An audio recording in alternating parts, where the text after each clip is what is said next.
سال 2015 لترکیه. Alo, beyler pivaz işletti. Çubuğu ama bir var. İşte pivaz var gel. Biraz var ya. Ne ulan şey etti ya. Ya parfüm ekibinin.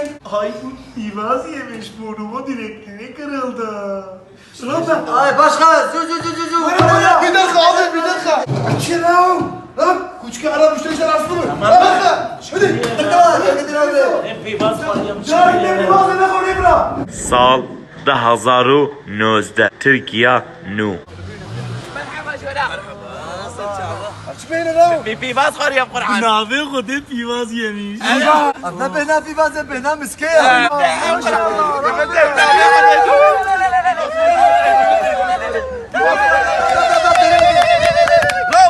Lan pivaz var ya. Rab. Pivaz Cumhuriyeti.